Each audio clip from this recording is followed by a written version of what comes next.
part one, we changed the window regulators for the front doors. Now we're going to change the window regulators for the rear doors. You would think that the rear doors would be a lot easier because they look a little bit more simpler. The regulator is more simple, it's a smaller door, but really it's a lot more difficult for one reason, and we'll get to that later, but it's the piece of trim between the front window and the rear window on the back of the door. That is going to be your problem. You're going to have to remove the trim piece on the outside to try and wiggle the window out so you can get to the regulator. It's a huge pain in the butt, but we'll get there later. First, just like the front door, we're going to remove the little screw that's right here behind the window handle, and remove our switches, and then we're going to pop the door off just like the front.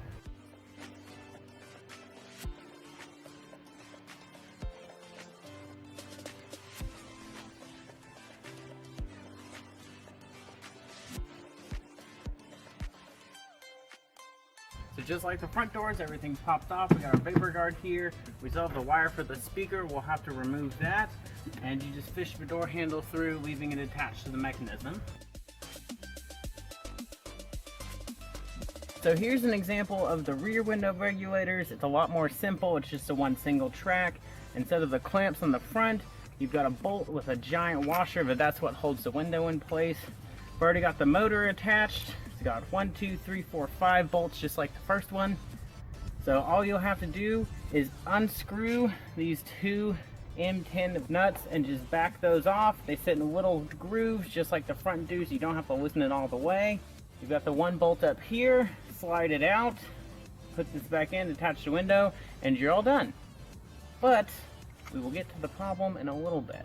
The process for me will be slightly different than it will be for you because my window regulator is already out. This door had no regulator in it. The window was just solidly mounted. The reason this is so difficult is you have to get the glass out, but there's no way to wiggle it like you did on the front. You're going to have to remove the trim piece, and that will give you enough room to remove the window. Then you can put the regulator in, then you put the window back in. So really, all the steps are in the same exact order because I still have to get the window out. It's just I don't have to remove the old regulator like all of you will. Now to be able to get that trim piece off on the outside I'm talking about, first you're going to have to remove this piece of plastic. Just grab from this side and pull, and it'll pop out. And you've got 1, 2, 3 screws you have to remove with a Phillips head screwdriver, and then you can pry the piece out. This is the trim piece I'm talking about. You have to slide it out and then lift it up and out of the way. It's not easy to get out at all. So what you're going to have to do is try and get your pry tool under here, and then slide that out, and then you can curl it over the edge.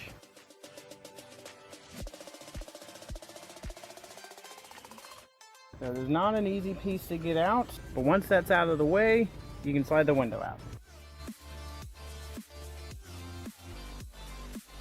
Now that the window is out of the way, we can go ahead and put our regulator in.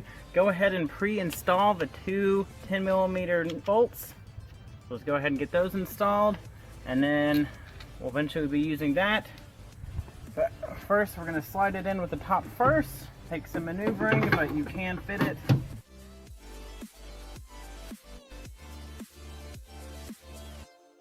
So with that in place, we can then install our top piece.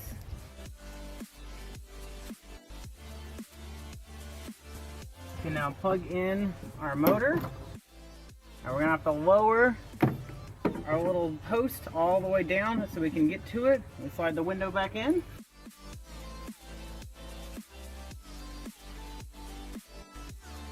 Once the window is sat in the door, use your pry tool to gently put the rubber seal on the outside of the window.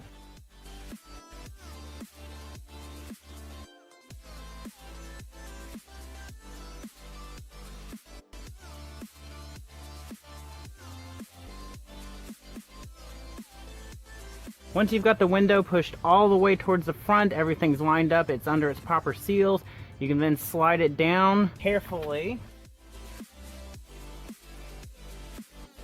So they'll sit right here. Put our washer onto our bolt and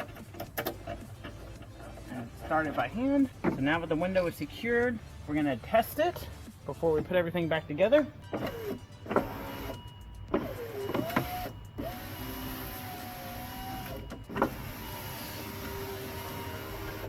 So it works, nothing is binding, nothing's in the way. Now we just need to put the trim back.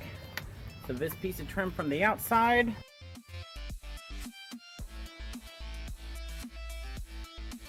trim pieces all the way back in, which you may have to tap it with a hammer. There's a nice little corner that you can tap on that's never going to be visible, but it may need some gentle taps just to get it to slide down. It's not an easy piece to put back in. But put your 3 screws back in, button everything back up. Your window is done, and you now have functioning windows at all 4 corners. If you have any questions, drop them in the comments below. Hit that subscribe button, and I will see you guys next week.